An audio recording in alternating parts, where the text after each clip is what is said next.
ജീവമൊഴി കാൽവരിനാഥന്റെ സ്നേഹമൊഴി തിരുനിറത്താൽ ജീവനേകും യേശുനാഥന്റെ ജീവമൊഴി ജീവധാര ജീവധാര ജീവധാര.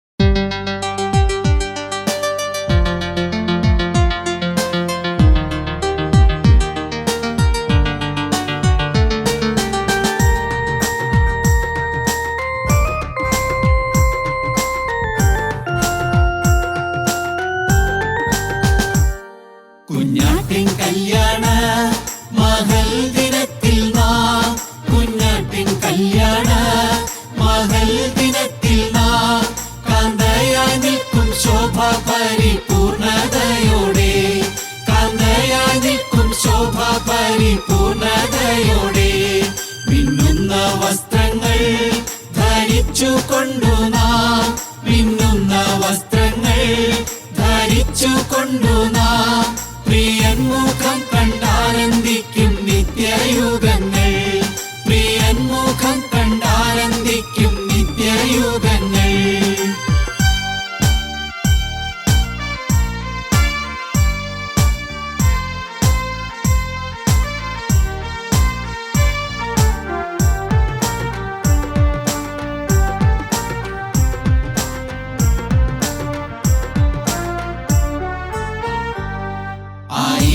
ആയിരം ദൂതന്മാർ ശുശ്രൂഷ ആയിരം ദൂതന്മാർ ശുശ്രൂഷ ലഭിക്കുമെന്റെ പ്രിയനുമായി വാഴും സമയം ലഭിക്കുമെന്റെ പ്രിയനുമായി വാഴും സമയം. നിത്യാനന്ദത്താലൻ ഹൃദയവാദിനം നിത്യാനന്ദത്താലൻ ഹൃദയവാദിനം കവിഞ്ഞൊഴുകും വന്നതി പോൽ ബഹുദൂരമായി കവിഞ്ഞൊഴുകും വന്നതി പോൽ ബഹുദൂരമായി. കുഞ്ഞാട്ടിൻ കല്യാണ മഹൽ ദിനത്തിൽ നാം കുഞ്ഞാട്ടിൻ കല്യാണ മഹൽ ദിനത്തിൽ നാം കാന്തയായി നിൽക്കും ശോഭ പരിപൂർണതയോടെ കാന്തയായി നിൽക്കും ശോഭ പരിപൂർണതയോടെ.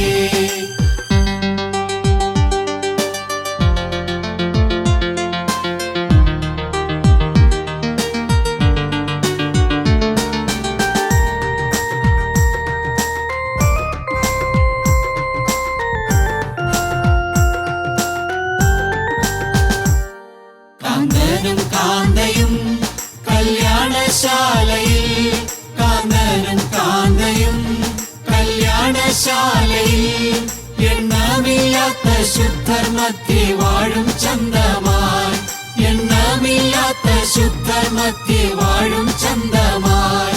ലഭിക്കുമന്നേനിക്കസംഖ്യ നിക്ഷേപം ലഭിക്കുമന്നേനിക്കസംഖ്യ നിക്ഷേപം പ്രമോദമായി വാണിടും ഞാൻ യുഗായുഗങ്ങളായി പ്രമോദമായി വാണിടും ഞാൻ യുഗായുഗങ്ങളായി.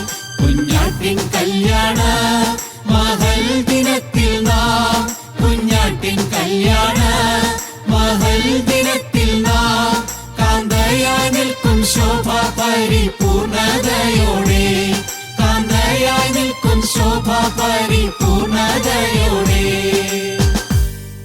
ദൈവത്തിന് സ്തോത്രം. നമുക്ക് വീണ്ടും ദൈവത്തിൻ്റെ വചനത്തിന് മുമ്പിലേക്ക് വീണ്ടും നമുക്ക് ചേർന്നിരിക്കാം. യോഹന്നാൻ സുവിശേഷം 8-ാം അധ്യായത്തിൻ്റെ 14-ാമത്തെ വാക്യത്തിൻ്റെ അവസാന ഭാഗത്ത് ഒരു ചെറിയ വാക്യമുണ്ട്. 8:14. നിങ്ങളോ ഞാൻ എവിടെ നിന്ന് വന്നു എന്നും എവിടേക്ക് പോകുന്നു എന്നും അറിയുന്നില്ല.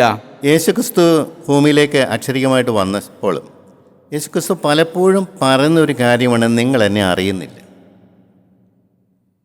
അതൊരു വലിയ തെറ്റ് തന്നെയാണ്, പാപം തന്നെയാണ്.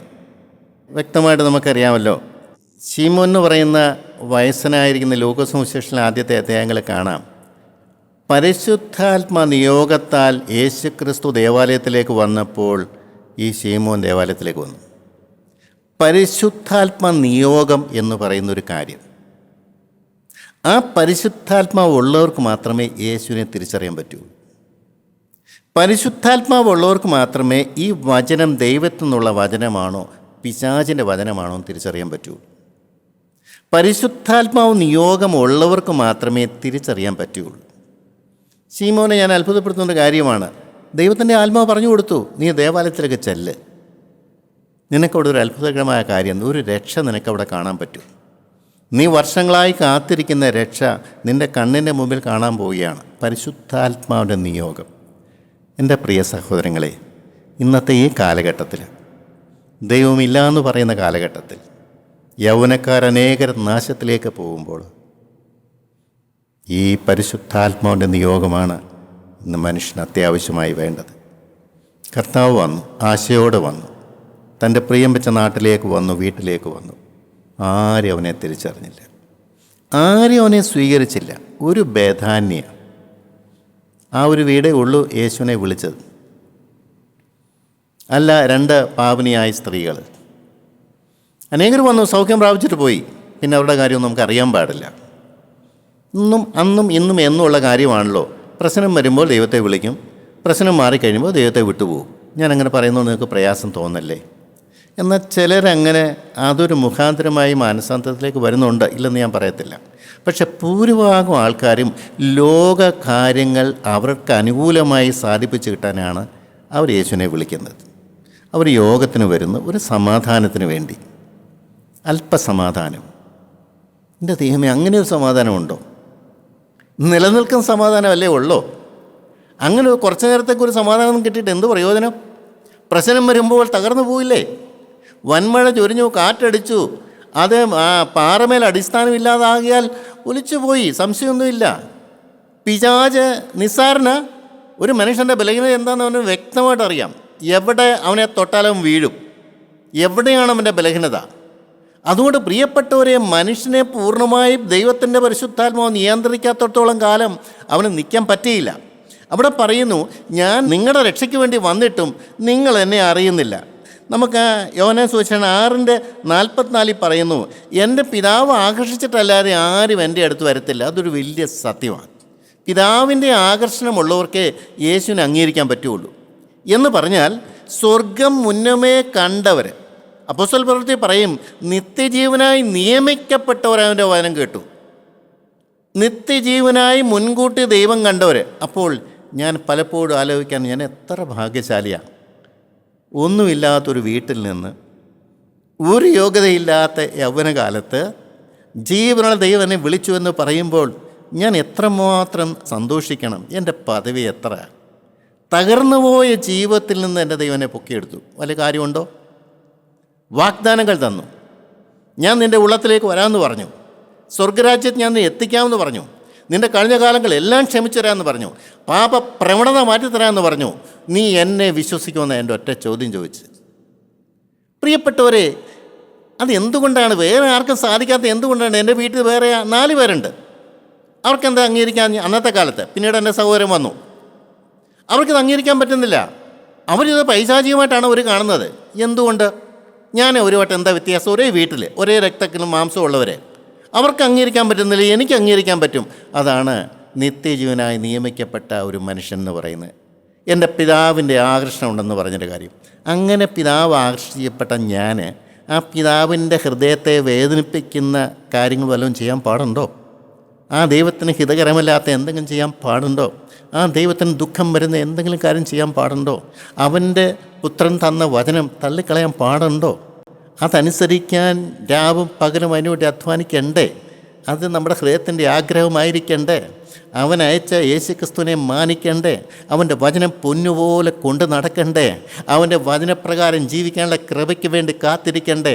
അവൻ്റെ രക്തത്തിൻ്റെ ആ കാൽച്ചുവട്ടിൽ വന്നിരുന്ന് ശുദ്ധീകരണം പ്രാപിക്കണ്ടേ? യോഹന്നാൻ സുവിശേഷം 17-ാം അധ്യായത്തിലെ 3-ാമത്തെ വാക്യത്തിൽ പറയുന്നു, ഏക സത്യദൈവമായി നിന്നെയും നീ അയച്ചിരിക്കുന്ന യേശുക്രിസ്തുവിനെ അറിയുന്നതല്ലയോ നിത്യജീവൻ? അറിയുക. അറിയണം. ആരാണ് എന്നെ വിളിച്ചത്?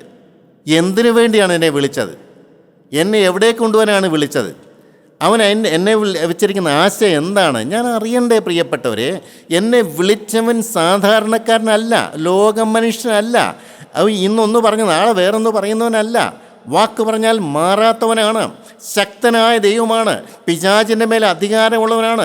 കെട്ടുവാനും അഴിക്കാനും അധികാരം തരുന്നവനാണ്. സ്വർഗത്തിൻ്റെയും നരകത്തിൻ്റെയും താക്കോൽ ഉള്ളവനാണ്. അവൻ ന്യായവിധി അവൻ്റെ കയ്യിലാണ് ഇരിക്കുന്നത്. എല്ലാ മുഴങ്കാലും അവൻ്റെ മുമ്പിൽ മടങ്ങുന്നവനാണ്. അവൻ വീരനായ ദൈവമാണ്. അതിപരിശുദ്ധനായ ദൈവമാണ്. മാലാഖമാർ ഭയത്തോടെ അവനെ ആരാധിക്കുന്നു. എന്നാൽ ഇതൊന്നുമില്ലാതെ അവൻ ഭൂമിയിലേക്ക് വന്നപ്പോൾ അവനെ മാനിക്കാൻ ആരുണ്ട്? ഈ കാര്യത്തിൽ 2000 കൊല്ലം കഴിഞ്ഞിട്ടും എൻ്റെ പ്രിയപ്പെട്ടവരെ, അവനെ മാനിക്കാൻ ആരുണ്ടെന്നാണ് ദൈവം ചോദിക്കുന്നത്. അവൻ ആശ്ചര്യമായിട്ട് ഇവിടെ ഇല്ല. അവൻ ആശ്ചര്യമായിട്ട് ഇവിടെ വന്നപ്പോൾ ആരും അവനെ മാനിച്ചില്ല. എന്നാൽ ഇന്ന് കൃപയുടെ കാലമാണ്. ഇന്ന് പരിശുദ്ധാത്മാവനെ വെളിപ്പെടുത്തി തരുന്ന ഒരു നല്ല കാലമാണ്. അവൻ ആരാണെന്ന് മനസ്സിലാക്കി തരുന്ന നല്ല കാലമാണ്. സ്വർഗത്തിൻ്റെ ആശയൊക്കെയും നിൻ്റെ മേലാണെന്ന് പറഞ്ഞുകൊണ്ട് നിന്നെ പ്രോത്സാഹിപ്പിക്കുന്ന ഒരു ദൈവത്തിൻ്റെ പരിശുദ്ധാത്മാവുണ്ട്. ഓരോ മനുഷ്യൻ്റെ മേലും ഹൃദയത്തിൻ്റെ വാതിക്കൽ വന്ന് മുട്ടിക്കൊണ്ടിരിക്കുകയാണ്. മകനെ, ആയുസ് അല്പകാലമേ ഉള്ളൂ. നിൻ്റെ ജീവിതം നീ പാഴാക്കി കളയരുത്. ഞാൻ നിന്നോട് കേണപേക്ഷിക്കുകയാണ്. നീ മാനസാന്തരപ്പെട്. എൻ്റെ പുത്രൻ്റെ അടുത്തേക്ക് വരിക. നിന്നെ ഞാൻ കഴുകിത്തരാം. എൻ്റെ പ്രിയപ്പെട്ടവരെ, ഈ നല്ല കാലത്ത് ഞാൻ പലപ്പോഴും ചിന്തിക്കാറുണ്ട്, എന്നെപ്പോലെ ഭാഗ്യശാലി വേറെ ആരുമില്ല. ഈ നല്ല കാലത്ത് ജനിക്കാനുള്ളൊരു ഭാഗ്യം ലഭിച്ചു. ഈ ഉണർവിൻ്റെ കാലഘട്ടത്തിൽ എനിക്കും ഒരു നല്ല കൂട്ടായ്മയിൽ എനിക്ക് ചേർന്ന് നിൽക്കാനുള്ളൊരു ഭാഗ്യം ലഭിച്ചു. എന്നെ ഇങ്ങനെ ടൈം ചെയ്തുകൊണ്ട്, എന്നെ ഇങ്ങനെ രൂപാന്തരപ്പെടുത്തിക്കൊണ്ട്, എൻ്റെ മുള്ളുകളെല്ലാം ചെത്തി വെടിപ്പാക്കിക്കൊണ്ട് എന്നെ ക്രിസ്തുവിലേക്ക് നയിക്കാൻ കഴിഞ്ഞ കാലങ്ങളൊക്കെയും പരിശുദ്ധാത്മ അധ്വാനിച്ച കാര്യങ്ങളൊക്കെ ഞാൻ ഓർക്കാറുണ്ട്. യോഹന്നാൻ സുവിശേഷം 6:45 പറയുന്നുണ്ട്, പിതാവിനോട് കേട്ട് പഠിച്ചവനെല്ലാം എൻ്റെ അടുക്കൽ വരുന്നു. ഇതെല്ലാം വെച്ച് വായിക്കുമ്പോഴാണ് അറിയുന്നത്, സാധാ മനുഷ്യൻ മാനസാന്തരം കിട്ടുന്നില്ലെങ്കിൽ എനിക്കൊന്നും പറയാനില്ല. അതിനകത്ത് പിതാവിൻ്റെ ആകർഷണം ഇല്ലെന്ന് എനിക്ക് പറയാൻ പറ്റുകയുള്ളൂ. പിതാവിനോട് കേട്ട് പഠിച്ചവനെല്ലാം എൻ്റെ അടുക്കൽ വരുന്നു. എൻ്റെ ദൈവത്തിന് സ്തോത്രം. ഇനി ആടെയൊന്നും പറയാൻ എനിക്കറിയാൻ പാടില്ല. എന്നാൽ ഒരു കാര്യം എനിക്കറിയാം, സഹോദരാ, നിൻ്റെ മേൽ ദൈവമുള്ള ദൈവത്തിൻ്റെ ആകർഷണമുണ്ട്. സ്വർഗരാജ്യം തരാൻ ദൈവം പ്രസാദിക്കുന്നുണ്ട്. പുത്രൻ്റെ അടുത്തേക്ക് വരാനുള്ള ആകർഷണം നിനക്ക് തരുന്നുണ്ട്. പുത്രൻ്റെ കാൽപാദങ്ങളിൽ ഇരിക്കുന്നത് നിനക്ക് ഏറ്റവും പ്രമോദകരമായി തീരാനുള്ള ഒരു അനുഭവം തരാൻ ദൈവം കൊതിക്കുന്നുണ്ട്. ഈ ലോകത്തെയും ലോകത്തുള്ള ചപ്പും ചവറും എല്ലാം വിട്ട് ഒന്നുമില്ലാത്തവനായി അവൻ്റെ ക്രൂശിൻ ചൂട്ടിയിരിക്കാനുള്ള ഒരു സുഖം ദൈവം നിനക്ക് തരുന്നുണ്ട്. അവൻ്റെ ഇഷ്ടം ചെയ്യുവാൻ ഇച്ഛിക്കുന്നവൻ ഈ ഉപദേശം ദൈവത്തിൽ നിന്ന് ഉള്ളത് എന്നറിയുന്ന യോഹന്നാൻ 7:17 അവൻ്റെ ഇഷ്ടം ചെയ്യുവാൻ ഇച്ഛിക്കുന്നവൻ ഈ ഉപദേശം ദൈവത്തിൽ നിന്നുള്ളതോ ഞാൻ സ്വയമായി പ്രസ്താവിക്കുന്നതോ എന്ന് കൃത്യമായിട്ട് യേശുക്രിസ്തു വ്യക്തമായിട്ട് പറയുന്നു, ഞാൻ പറയുന്ന വചനം അത് ദൈവത്തിൽ നിന്ന് കിട്ടിയ വചനമാണോ അല്ലയോ, സത്യമായ വചനമാണോ ഇല്ലയോ എന്നുള്ളത് എങ്ങനെയാ എനിക്ക് ദൈവത്തെ പ്രസാദിപ്പിക്കണമെന്ന് ലക്ഷ്യമുള്ളവനത് മനസ്സിലാവും. അത് വലിയ സത്യമാണ്. എനിക്ക് സ്വർഗരാജ്യത്തിൽ പോകണം. എനിക്ക് എൻ്റെ ദൈവത്തെ പ്രസാദിപ്പിക്കണം. എനിക്ക് എൻ്റെ ദൈവത്തെ വേദനിപ്പിച്ചുള്ള ജീവിതം എനിക്ക് മതിയാക്കണം. എനിക്ക് ലോകത്തിന് പിന്നാലെ പോകണ്ട. ഈ പിശാചും അവൻ്റെ നരകവും എനിക്ക് വേണ്ട. എനിക്ക് ദൈവത്തെ പ്രസാദിപ്പിക്കണമെന്ന് ആരെങ്കിലും തീരുമാനമെടുത്താൽ വ്യക്തമായി പരിശുദ്ധാത്മാവിന് ബോധ്യം കൊടുക്കും, ഈ വചനം സത്യവചനമാണ്.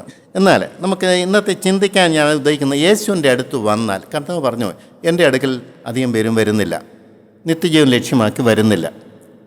യേശുവിൻ്റെ അടുത്ത് വന്നാൽ എന്ത് കിട്ടും? അതാണ് നമ്മൾ ചിന്തിക്കേണ്ട ഒരു കാര്യം. യേശു ക്രിസ്തുവിൻ്റെ അടുത്ത് വരിക എന്ന് പറഞ്ഞാൽ ഈ ജീവൻ്റെ വചനം കേട്ട് ക്രൂശിൻ്റെ ചൂട്ടിൽ ചെല്ലുക. ഈ വചനമെല്ലാം നമ്മളെ ക്രൂശിൻ ചൂട്ടിലേക്കാണ് നയിക്കുന്നത്. അവിടെയാണ് രക്ഷ, അവിടെയാണ് മാനസാന്തരം, അവിടെയാണ് ബന്ധനം അഴിയുന്നത്, അവിടെയാണ് മനുഷ്യൻ മാറുന്നത്, അവിടെയാണ് മനുഷ്യൻ്റെ കാഴ്ചപ്പാട് മാറുന്നത്, അവിടെയാണ് സാത്താനോട് യാത്ര പറയുന്നത്, അവിടെയാണ് ലോകത്തോട് യാത്ര പറയുന്നത്, അവിടെയാണ് ജീവിതം കർത്താവിൻ്റെ കരങ്ങളിലേക്ക് ഏൽപ്പിച്ചു കൊടുക്കുന്നത്. എന്ത് കിട്ടും? ശിഷ്യന്മാർ ചോദിച്ചു, ഞങ്ങളെല്ലാം വിട്ട് നിൻ്റെ പിന്നാലെ വന്നു, ഞങ്ങൾക്ക് എന്ത് കിട്ടും? കർത്താവ് വ്യക്തമായിട്ട് പറഞ്ഞു, നിത്യജീവൻ ഷുവറാണ്. ഒന്നുകൂടെ പറഞ്ഞു, നിങ്ങൾ വിട്ടതൊക്കെ 10 മടങ്ങ് ഇവിടെ കിട്ടുമെന്ന് പറഞ്ഞു. അതിൽ വലിയ പ്രാധാന്യം ഞാൻ കൊടുക്കുന്നില്ല. അതെല്ലാവർക്കും ഒരുപോലെ ശരിയല്ല. പല വേദപുസ്തക കഥാപാത്രങ്ങൾ നോക്കിയപ്പോൾ എല്ലാവർക്കും അങ്ങനെ കിട്ടണമെന്നൊന്നുമില്ല. എന്നാൽ ഒരു കാര്യം ഉറപ്പാണ്, നിത്യജീവൻ ഉറപ്പാണ്. എൻ്റെ പ്രിയ സഹോദരങ്ങളെ, നിങ്ങൾക്ക് അങ്ങനെ ഒരു ലക്ഷ്യമുണ്ടോ?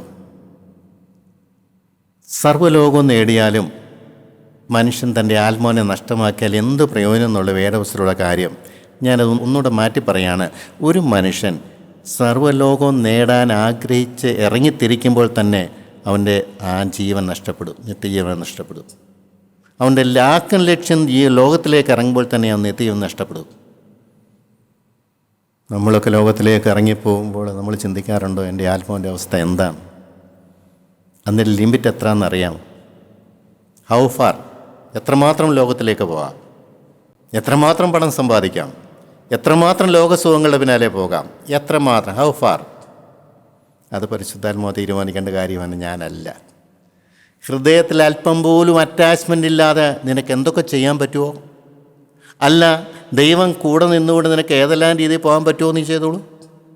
നിന്നെ ദൈവം ദുഃഖിക്കരുത്, ദൈവസ്നേഹം മാറിപ്പോകരുത്, ദൈവം ഹൃദയത്തിൽ മാറിപ്പോകരുത്, പരിശുദ്ധാത്മാവ് മാറിപ്പോകരുത്, തകർന്ന ഹൃദയം മാറിപ്പോകരുത്, നിൻ്റെ കണ്ണുനീര് വറ്റിപ്പോകരുത്. നിൻ്റെ ദൈവ സാന്നിധ്യം നഷ്ടപ്പെടാതെ നിനക്ക് ലോകത്തിലെ എന്തെങ്കിലും കാര്യങ്ങൾ ചെയ്യാൻ പറ്റുമോ? ഞാൻ പറയത്തില്ല, ഞാൻ കഴിവത് ഒഴിവാക്കാനാണ് നോക്കുന്നത്. എനിക്കതിൻ്റെ ആ ബ്രിമ്മിലേക്ക് പോകാൻ എനിക്ക് താല്പര്യമില്ല. കാരണം എനിക്ക് തെറ്റുപറ്റാം, വീണിട്ട് പറഞ്ഞിട്ട് കാര്യമൊന്നുമില്ല. വീഴാതിരിക്കാൻ ശ്രദ്ധിക്കുകയാണ് വേണ്ടത്. വീണിട്ട് എഴുന്നേക്കാം, കുഴപ്പമില്ല. പക്ഷേ അതിൻ്റെ മുറിപ്പാടുകൾ കാണും, അതിൻ്റെ ക്ഷതങ്ങൾ കാണുകയും ചെയ്യും. വീഴാതെ പോകുന്നതല്ലേ നല്ലത്. പ്രിയപ്പെട്ടവരെ, വ്യക്തമായിട്ട് മനസ്സിലാക്കണം, അവൻ്റെ നിത്യജീവൻ്റെ വചനം. പത്രോസ് പറഞ്ഞു, ഞങ്ങൾ എവിടെ പോകും? നിത്യൻ്റെ വചനം നിൻ്റെ പക്കലുണ്ട്. ഞങ്ങൾ ഈ സഭയുടെ കൂടെ നടന്നാലോ പള്ളിയിൽ പോയി നടന്നാലോ ഒന്നും നിത്യം ഞങ്ങൾക്ക് കിട്ടില്ല. ചെറുപ്പക്കാരൻ തന്നെ വന്നില്ലേ, നിത്യവും തരണം വേണമെന്ന് പറഞ്ഞു ചെന്നില്ലേ? അപ്പോൾ കൽപ്പനകൾ അനുസരിച്ചാലോ നമ്മുടെ സഭാപരമായ കാര്യങ്ങൾ ചെയ്താലോ ആചാരാനുഷ്ഠാനങ്ങൾ ചെയ്താലോ ഒന്നും നിത്യജീവൻ കിട്ടുകയില്ല. നിത്യജീവൻ കിട്ടണമെങ്കിൽ നിത്യജീവൻ്റെ ഉടമസ്ഥനായ ക്രിസ്തു നമ്മുടെ ഹൃദയത്തിൽ വരണം. ആ ക്രിസ്തു നമ്മുടെ ഹൃദയത്തിൽ വരണമെങ്കിൽ നമ്മൾ അതിനുള്ള കൺസെൻറ്റ് കൊടുക്കണം. എൻ്റെ ഹൃദയം പിശാചല്ല ഭരിക്കേണ്ടത്, സ്വർഗത്തിൻ്റെ ഉടമസ്ഥനായ എൻ്റെ സൃഷ്ടാവ് വീണ്ടെടുപ്പുകാരനായി വരുന്ന മനോഹരമായ ജീവിതം. എത്ര പേർക്ക് ആഗ്രഹമുണ്ട്? എൻ്റെ പ്രിയരെ, നിങ്ങൾ ചിങ്ങി വചനം കേട്ടിട്ട് വലിയ കാര്യമൊന്നുമില്ല. ഈ വചനത്തിൽ പറഞ്ഞിരിക്കുന്ന ക്രിസ്തുവിനെ കാണാൻ പറ്റുമോ? എൻ്റെ ഹൃദയത്തിൻ്റെ ആധിപത്യം ആരുടെ കയ്യിലാണിപ്പോൾ? നിങ്ങൾ പറയും 50-50 എന്നോ 25-75 എന്നൊക്കെ നിങ്ങൾ പലതും പറയുമായിരിക്കും. അതൊന്നും ദൈവത്തിന് വില പോവില്ല. 100% ഈ ഹൃദയത്തിൻ്റെ ഭരണം ഏറ്റെടുക്കാൻ കർത്താവിന് നിങ്ങൾ കൺസെൻറ്റ് കൊടുക്കുമോ? ബാക്കി അവൻ നോക്കിക്കൊള്ളും. അപ്പോൾ ഒരു കാര്യം, നിത്യജീവൻ കിട്ടും. ദൈവത്തിന് സ്തോത്രം. കർത്താവ് വ്യക്തമായിട്ട് പറയുന്നുണ്ട്, യോഹന്നാൻ 5:40 പറയുന്നുണ്ട്, എങ്കിലും ജീവൻ പ്രാപിക്കേണ്ടതിന് എൻ്റെ അടുക്കൽ വരാൻ നിങ്ങൾക്ക് മനസ്സില്ല. എൻ്റെ അടുക്കൽ വരുന്ന ജീവൻ പ്രാപിക്കാനല്ല. അനേകരുടെയും ചിന്താഗതി അതാണ് പ്രിയരെ. അവരുടെ ആവശ്യങ്ങൾ സാധിപ്പിച്ചു കൊടുക്കുന്ന ഒരു ദൈവം. കടബാധ്യത മാറണ്ടേ, രോഗം മാറണ്ടേ, അഡ്മിഷൻ കിട്ടണം വേണ്ടേ, ജോലി കിട്ടണം വേണ്ടേ, പെര വേണം, ശരിയാണ്, രോഗം മാറണം, എല്ലാം ശരിയാണ്. പക്ഷേ നിത്യജീവൻ കിട്ടിയിട്ടാണെന്നുണ്ടെങ്കിൽ ഇതിനെല്ലാം നീക്കുപോക്ക് കിട്ടും. കർത്താവ് വ്യക്തമായിട്ട് ഗ്യാരണ്ടി പറഞ്ഞു. മുമ്പേ അവൻ്റെ രാജ്യവും നീതിയും അന്വേഷിപ്പീൻ, അതോടുകൂടി ഒക്കെയും ഞാൻ നിങ്ങൾക്ക് തരുമെന്നാണ് പറഞ്ഞത്. ഒന്നാം സ്ഥാനം ഈ ലോകത്തിലെ കാര്യമല്ല, ഒന്നാം സ്ഥാനം എൻ്റെ ആത്മാവിൻ്റെ കാര്യം. എന്താണ് പറഞ്ഞത്? നിത്യജീവൻ്റെ വചനം കിട്ടും. നിത്യജീവൻ എങ്ങനെ നേടാമെന്നുള്ളതിന് ആരും ആശങ്കപ്പെടേണ്ട ആവശ്യമില്ല. ഈ വചനമുണ്ട്, എഴുതപ്പെട്ടിരിക്കുന്ന വചനമുണ്ട്. അത് നിത്യങ്ങളിലേക്ക് നയിക്കുകയാണ്, ക്രൂസിലേക്ക് നയിക്കുകയാണ്, യേശുവിലേക്ക് നയിക്കുകയാണ്, സ്വർഗരാജ്യത്തിലേക്ക് നയിക്കുകയാണ്. പ്രിയപ്പെട്ടവരെ, അത് നമുക്ക് നിത്യജീവൻ്റെ വചനമാണ്. അനുസരിക്കുമ്പോഴാണ് നിത്യജീവൻ കിട്ടുന്നത്. എൻ്റെ വചനം പ്രമാണിക്കുന്നവൻ ഒരു നാളും മരണം കാണുകയില്ലെന്ന് യോഹന്നാൻ 8:51 പറയുന്നുണ്ട്. ഇനി അത്ഭുതപ്പെടുത്തി, എൻ്റെ വചനം അനുസരിക്കാൻ നിങ്ങൾക്ക് തീരുമാനമുണ്ടോ? പരിശുദ്ധാത്മാവിനുള്ള സകല കൃപയും തരും. ഗ്യാരണ്ടിയാണ് നിത്യജീവൻ. പറഞ്ഞിരിക്കുന്നത്, എൻ്റെ വചനം പ്രമാണിക്കുന്നവൻ ഒരു നാളും മരണം കാണുകയില്ല. ഇത്ര കൃത്യമായിട്ട് ദൈവത്തിൻ്റെ വചനം ഉണ്ടായിരിക്കെ ഇന്നും മരിച്ച് കിടക്കുന്നവരില്ലേ? അടുത്തുള്ളവർ, പരിചയമുള്ളവർ, വേണ്ടപ്പെട്ടവർ, ബന്ധുമിത്രാദികൾ മരണത്തിലല്ലേ കിടക്കുന്നത്? അവർ ഈ ആത്മാവ് മരിച്ച് കിടക്കുകയല്ലേ? ജീവിക്കുന്നുണ്ട്. ഏദൻ തോട്ടത്തിന് പുറത്തായി പോയ ആദാം എത്രയോ കൊല്ലം ജീവിച്ചു. എന്തു പ്രയോജനം? ദൈവമായിട്ട് ബന്ധമില്ലാത്ത ഈ ഭൂമിയിൽ എത്ര കാലം വേണമെങ്കിലും ജീവിക്കാം. എത്ര പേർ ഓർക്കുന്നുണ്ട് എൻ്റെ ആത്മാവ് ദൈവമായിട്ട് ബന്ധമില്ല? 1, നിത്യജീവൻ്റെ വചനം കിട്ടും. 2, പാപക്ഷമ കിട്ടും. യേശുവിൻ്റെ അടുത്ത് വന്നാൽ യേശുവിൻ്റെ മുറിവേറ്റ ആ കാൽപ്പാദത്തിൽ നിന്ന് വീഴുന്ന രക്തം നിൻ്റെ സകല പാപവും പോക്കി ശുദ്ധീകരിക്കും. നിങ്ങൾ നിങ്ങളുടെ പാപങ്ങളെ ഏറ്റുപറയുന്നുവെങ്കിൽ അവൻ നമ്മോട് പാപത്തെ ക്ഷമിച്ച് സകല അനീതിയും പോക്കി ശുദ്ധീകരിക്കാൻ തക്കവണ്ണം വിശ്വസ്തനുമാണ്. ദൈവത്തിന് സ്തോത്രം. പാപക്ഷമ. ലംഘനം ക്ഷമിച്ചും പാപം മറിച്ചും കിട്ടിയവൻ ഭാഗ്യവാൻ. പ്രിയപ്പെട്ടവരെ, ഹൃദയത്തിൽ പാപം നിറഞ്ഞത് അസ്വസ്ഥതയാണ്.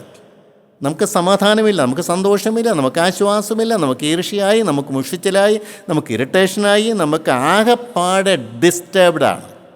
എനിക്കറിയാം, അനേകരെ ഞാൻ കാണാറുണ്ട്, ഒന്നും നമുക്ക് ചെയ്യാൻ പറ്റത്തില്ല. പാപം നിറഞ്ഞിരിക്കുക.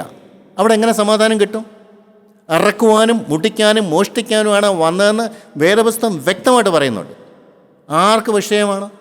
അറക്കുകയും മുടിക്കുകയും ചെയ്യുന്നവനെ പാലുകൂട്ടി വളർത്തിക്കൊണ്ടിരിക്കുക, പാവത്തെ പ്രോത്സാഹിപ്പിച്ചുകൊണ്ടിരിക്കുക. അപ്പന് മോക്ക് മദ്യം ഒഴിച്ചു കൊടുക്കുന്നു. ലോകം അതാ, കുറ്റം പറയേണ്ട കാര്യമൊന്നുമില്ല. കമ്പനീസേ കാണും, മോളും നന്നായിട്ട് ആസ്വദിക്കുന്നുണ്ട്. ഞാൻ കുറ്റം പറയാല്ലേ പ്രിയപ്പെട്ടവരെ, കാലം അങ്ങനെ, പണ്ടും അങ്ങനെ, ഇങ്ങനെ അങ്ങനെ. ഈ കാലത്തിന് പ്രത്യേകതയൊന്നുമില്ല. അന്നും പിശാചുവാണ് ഒരു കാലം, ഇന്നും പിശാചുവാണ് കാലം. ഞാൻ ഇങ്ങനെയുള്ള കാര്യങ്ങളൊന്നും പറഞ്ഞധികം നിങ്ങളെ വിഷമിപ്പിക്കുന്നില്ല. നമ്മൾ അറിയണം, നമ്മുടെ പരിസരം മുഴുവൻ മലിനമാണ്. പരിസരം മുഴുവനും പിശാചിൻ്റെ നിയന്ത്രണത്തിലാണ്.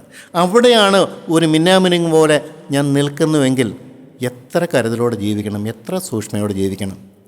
എൻ്റെ പ്രിയപ്പെട്ടവരെ, എവിടെയാണ് പാപം വരാൻ പാടില്ലാത്തത്, എവിടെയാണ് വേലി പൊളിയാൻ സാധ്യമല്ലാത്തത്, എത്ര കരുതലോടെ നിൽക്കണം, എത്ര ആത്മനിറവ് വേണം, എത്രമാത്രം പരിശുദ്ധാത്മാവിൻ്റെ സംരക്ഷണം നമുക്ക് വേണം, എത്രമാത്രം പരിശുദ്ധാത്മാവിൻ്റെ കൺട്രോൾ നമ്മുടെ മേൽ വരണം. മൂന്നാമത്തെ കാര്യമാണ്, യേശുവിൻ്റെ അടുത്തേക്ക് വന്നാൽ നമുക്ക് വെളിച്ചം കിട്ടും. വെളിച്ചൻ്റെ പ്രത്യേകത എന്നാൽ വീഴ്ചയില്ല. വെളിച്ചം നഷ്ടപ്പെടുമ്പോഴാണ് നമ്മൾ വീഴുന്നത്. വെളിച്ചമുണ്ടെങ്കിൽ തെറ്റ് തിരിച്ചറിയാൻ പറ്റും. വെളിച്ചമുണ്ടെങ്കിൽ വീഴ്ച നമുക്ക് ഒഴിവാക്കാൻ പറ്റും. ജീവൻ്റെ വെളിച്ചം. എൻ്റെ ദൈവത്തിന് സ്തോത്രം. എൻ്റെ പ്രിയ സഹോദരങ്ങളെ, അന്ധകാരമുള്ളവൻ എങ്ങോട്ടാ പോകണമെന്ന് അറിയാൻ പാടില്ല, പാപം ഏതാണെന്ന് അറിയാൻ പാടില്ല, പാപത്തിൻ്റെ ഗൗരവം എന്താണെന്ന് അറിയാൻ പാടില്ല, പാപത്തിൻ്റെ പിന്നിൽ ഒളിച്ചിരിക്കുന്ന പിശാചിനെ കാണാൻ പറ്റില്ല. ഇന്നെല്ലാവരും പാപം ചെയ്യുന്നത് എന്തുകൊണ്ടാണെന്ന് അറിയാമോ? അതിൻ്റെ പിന്നിൽ പ്രവർത്തിക്കുന്ന പിശാചാണെന്ന് അറിയുന്നില്ല. സുഖം, എനിക്ക് സുഖം കിട്ടും, അതുപോലെ വേറെ ആർക്കും ഒരു ശല്യവുമില്ല, എനിക്ക് സുഖം കിട്ടും. ഈ സുഖം തരുന്ന ആരാ? അധികം പേരും ചിന്തിക്കുന്നില്ല പ്രിയപ്പെട്ടവരെ. ഒരു സുഖമുണ്ട്, ശരിയാണ്. എന്നാൽ കർത്താവ് പറഞ്ഞു, ഈ വെള്ളം കുടിക്കുന്നവനൊക്കെയും ദാഹിക്കും. ഞാൻ കൊടുക്കുന്ന വെള്ളമോ നിത്യജീവനിലേക്കുള്ള ജീവuറവായി തീരും. ശമര്യക്കാരത്തെ സ്ത്രീ സുഖത്തിന് വേണ്ടിയല്ലേ ജീവിച്ച്? എന്ത് സുഖം കിട്ടി? അവൾ ചോദിക്കുകയാണ്, നിത്യജീവനിലേക്കുള്ള വെള്ളം എനിക്ക് തരണേന്ന്. കർത്താവ് പറഞ്ഞു, ഞാൻ നിനക്ക് തരാം, പക്ഷെ അതിന് മുമ്പിലെ കാര്യങ്ങളൊക്കെ നടക്കണം. മനുഷ്യൻ സുഖത്തിന് വേണ്ടി പോകുന്നു. മഠയന്മാരല്ലേ? പിശാചിൻ്റെ തന്ത്രമല്ലേ? പിശാചിൻ്റെ ആലോചനയല്ലേ? ഈ വെള്ളം കുടിക്കുന്നതിനെല്ലാം പിന്നെയും പിന്നെയും ദാഹിക്കാനുള്ള അല്ലാതെ വേറെ എന്തുണ്ട് ഈ പ്രയോജനം? ഞാൻ തരുന്ന വെള്ളം അത് ആർക്ക് വേണം? അതാരതിനു വേണ്ടി ആഗ്രഹിക്കുന്നുണ്ട്? ആരതിനു വേണ്ടി കൊതിക്കുന്നുണ്ട്? കർത്താവിൻ്റെ സന്നിധി ചെന്നിട്ട് ചോദിക്കുന്ന എത്രവരുണ്ട്? കർത്താവ് വ്യക്തമായിട്ട് നിന്നെ വഴി നടത്തും. മകനെ, ഞാൻ നിനക്ക് തരാം. നിൻ്റെ ജീവിതത്തിൽ കഴിഞ്ഞ കാലത്ത് വന്ന പാവങ്ങളൊക്കെ നീ ഏറ്റുപറഞ്ഞ് ഉപേക്ഷിക്കണം. നീ സാത്താനോട് യാത്ര പറയണം. നീ എൻ്റെ അടുക്കലേക്ക് വരാം, എൻ്റെ കരം നിന്നെ പിടിക്കും. നീ വീണവനാണെങ്കിൽ ഇനി നീ വീഴുകയില്ല. നിനക്ക് ഞാൻ ആലോചന പറഞ്ഞു തരും. ഈ വഴിയെ നടന്നുകൊള്ളുവെന്ന് ഞാൻ നിനക്ക് ആലോചന പറഞ്ഞു, ഞാൻ ദൃഷ്ടി വച്ച ആലോചന പറഞ്ഞു തരും. കർത്താവ് പറഞ്ഞു, എൻ്റെ അടുത്ത് വരുന്നവർക്ക് വിശക്കത്തില്ല, ദാഹിക്കത്തുമില്ല. ഉത്സവത്തിൻ്റെ ഒടുക്കത്തെ നാൾ യേശു എന്നുകൊണ്ട് പറഞ്ഞു, ദാഹിക്കുന്നവൻ വരട്ടെ, വിശ്വസിക്കുന്നതിൻ്റെ ഉള്ളിൽ നിന്നും തിരുവെഴുത്ത് പറയുന്ന പ്രകാരം ജീവ ജല നദികൾ ഒഴുകും. അത് തന്നിൽ വിശ്വസിക്കാതിരിക്കുന്ന ലഭിക്കാതിരിക്കുന്ന പരിശുദ്ധാത്മാവിനെക്കുറിച്ചാവുന്നു പറഞ്ഞത്. കർത്താവ് പറഞ്ഞ്, ഞാൻ ജീവൻ്റെ അപ്പമാവുന്നു. എൻ്റെ മാംസം തിന്നാതെയും എൻ്റെ രക്തം കുടിക്കാതെയും ചെയ്യുന്ന തീയന് കിട്ടുകയില്ല. അപ്പോൾ യേശു ക്രിസ്തുവിനെ ഭക്ഷിക്കുക എന്ന് പറഞ്ഞാൽ യേശു ക്രിസ്തുവിനെ ഹൃദയത്തിലേക്ക് സ്വീകരിക്കുക, യേശു ക്രിസ്തുവിന് കർത്തൃത്വം കൊടുക്കുക, യേശു ക്രിസ്തുവിൻ്റെ അടിമനുഖത്തിലേക്ക് തല താഴ്ത്തി വെച്ച് കൊടുക്കുക. അപ്പോൾ എല്ലാവരും പറയും, അയ്യോ ഇത് വലിയ പ്രയാസമുള്ള കാര്യമാണ്, ഇത് വലിയ ഭാരമുള്ള കാര്യമാണ്, ഇത് ആരെക്കൊണ്ട് സാധിക്കുന്നുള്ള. എൻ്റെ ദൈവത്തിന് സ്തോത്രം. ഒളിഞ്ഞിരുന്ന് എന്നെക്കൊണ്ട് ഈ പാവം എല്ലാം ചെയ്യിപ്പിക്കുന്ന ഒരു പിശാചുണ്ടെന്ന് നിങ്ങൾ അറിയുന്നില്ല.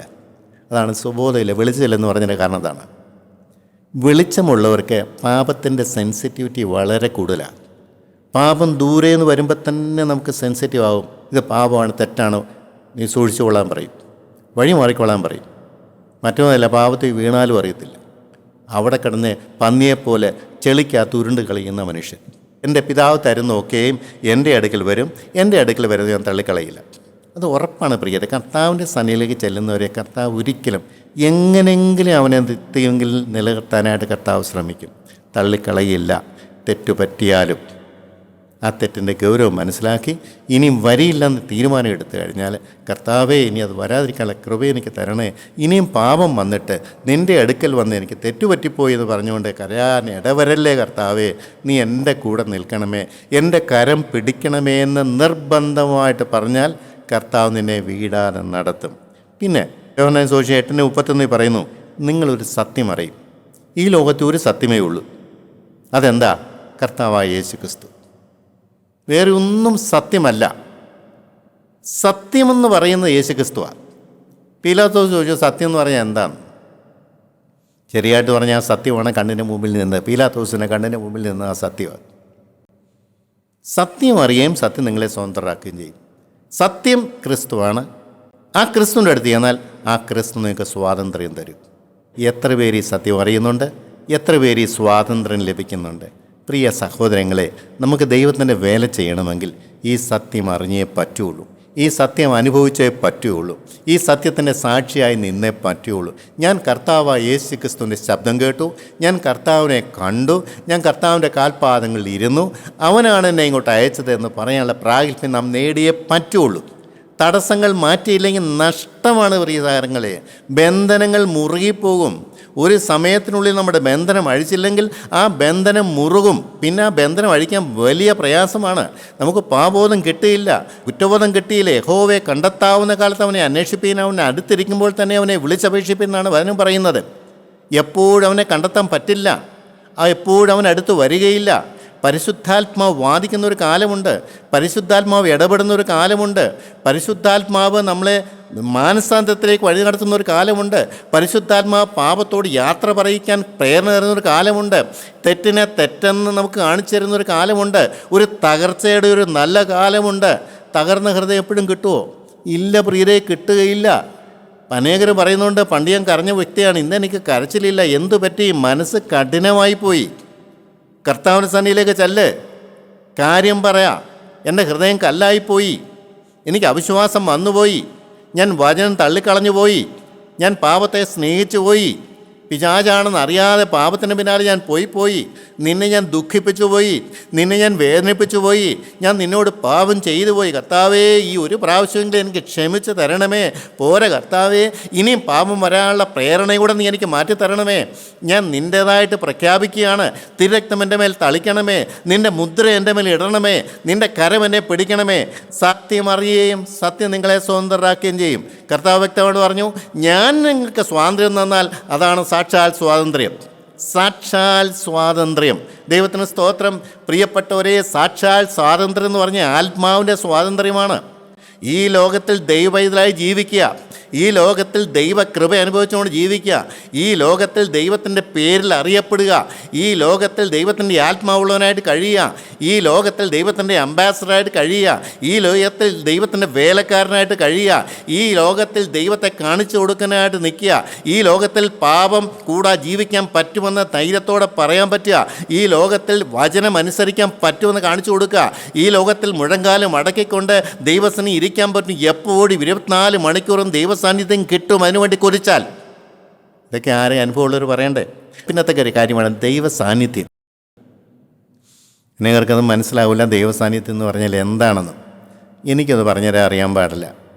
ഞാൻ ആ ദൈവസാന്നിധ്യത്തിന് വേണ്ടി ഞാൻ കുരിച്ചു, ഞാൻ ദാഹിച്ചു, ദൈവത്തോട് പല കാര്യവും ഞാൻ പറഞ്ഞു. ഇത് കിട്ടാൻ ഞാൻ എന്ത് ചെയ്യണം? കർത്താവെ, എന്താ ഞാൻ ചെയ്യേണ്ടത്? എനിക്ക് ദൈവസാന്നിധ്യം വേണം. കാരണം പിടിച്ചു നിൽക്കണമെങ്കിൽ എനിക്ക് അനേക ബന്ധനമുള്ള മനുഷ്യനാണ്. എൻ്റെ പാരമ്പര്യമൊന്നും നല്ലതല്ല, എൻ്റെ കഴിഞ്ഞകാല ജീവിതം ഒന്നും പറയാനില്ല, എനിക്കറിയാം. അതുകൊണ്ട് എനിക്ക് ദൈവസാന്നിധ്യം വേണം. ദൈവസാന്നിധ്യം ഉണ്ടെങ്കിൽ പാവം വരില്ല, അതെനിക്കറിയാം. ഇന്ന് എങ്ങനെ കിട്ടും പ്രിയരെ? ഈ വിലപ്പെട്ട നിധി എങ്ങനെ കിട്ടും? എന്നോട് കർത്താവ് വ്യക്തമായിട്ട് പറഞ്ഞു, മോനെ അത് കുറച്ച് വിലയുള്ള കാര്യമാണ്. എലിശായോട് പറഞ്ഞു, മോനെ നിനക്ക് പോണെങ്കിൽ പൊയ്ക്കോ, പക്ഷെ ഞാൻ നിനക്ക് എന്ത് ചെയ്തു നീ തിരിച്ചറിയണം. ഏലിയാവിനോടും പറഞ്ഞു, എനിക്ക് ഇരട്ടിപ്പങ്ക് വരണമെന്ന് പറഞ്ഞു. നീ പ്രയാസമുള്ള കാര്യമാണ് ചോദിക്കുന്നത് പറഞ്ഞു. എന്നിട്ട് ഒരു കാര്യം പറഞ്ഞു, ഞാൻ എടുക്കപ്പെടുമ്പോൾ നീ എന്നെ കണ്ടാൽ നിനക്കത് കിട്ടുമെന്ന്. പിന്നെ ഏലീശായ്ക്ക് ഉറക്കം വരുമോ? ഉറക്കം വരുന്ന സമയത്ത് എടുക്കപ്പെട്ട സാധനം നഷ്ടപ്പെട്ടു പോയില്ലേ? ഉറങ്ങാതെ ഉറക്കളച്ചിരുന്നുകൊണ്ടുള്ള കാത്തിരിപ്പെന്ന് പറയും ദൈവസാന്നിധ്യം എന്ന് പറഞ്ഞാൽ.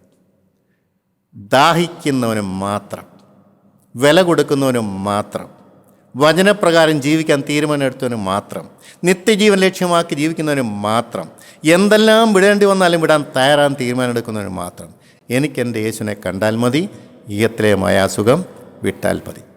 എൻ്റെ ദൈവത്തിന് സ്തോത്രം. ആ പാട്ടൊന്നും ഇപ്പോൾ ആരും പാടില്ല. കാരണം പാട്ട് പാടുമ്പോൾ എനിക്ക് തോന്നുന്നു ഹൃദയത്തിൽ കുറ്റബോധം വരുമായിരിക്കും. ഹൃദയത്തിൽ കുറ്റബോധമില്ല, അതെങ്ങനെ പാടാൻ പറ്റും? മനോഹരമായൊരു പാട്ടാണ്, ആരും പാടില്ല ഇപ്പോൾ.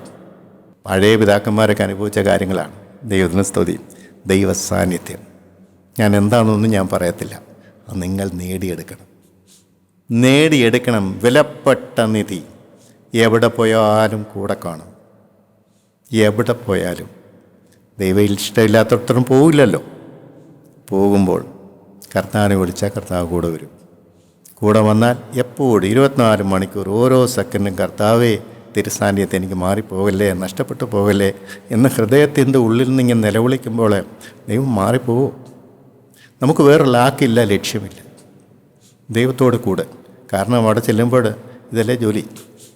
ഭൂമി ജീവിക്കുമ്പോൾ ഈ പരിചയമില്ലെങ്കിൽ അവിടെ ചെല്ലുമ്പോൾ ഞാൻ പലപ്പോഴും പറയാറുണ്ട്, ഭൂമിയിൽ ഒരു ജോലി കിട്ടണ എക്സ്പീരിയൻസ് വേണം.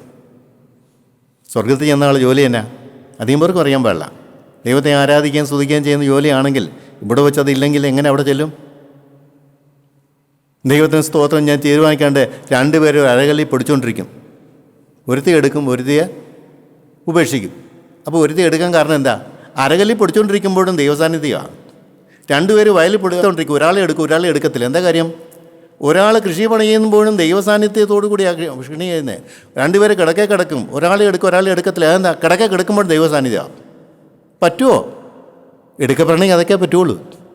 ഇങ്ങനെയുള്ളവരെ ഒടുക്കത്തെ നാളിൽ ഉയർത്തെഴുന്നേൽപ്പിക്കും. കർത്താവ് പറഞ്ഞ ഗ്യാരണ്ടിയാണ്. അങ്ങനെ ഭൂമിയിൽ എൻ്റെ കൂടെ ജീവിക്കുന്നവരെ ഒടുക്കത്തെ നാളിൽ ഉയർത്തെഴുന്നേൽപ്പിക്കും.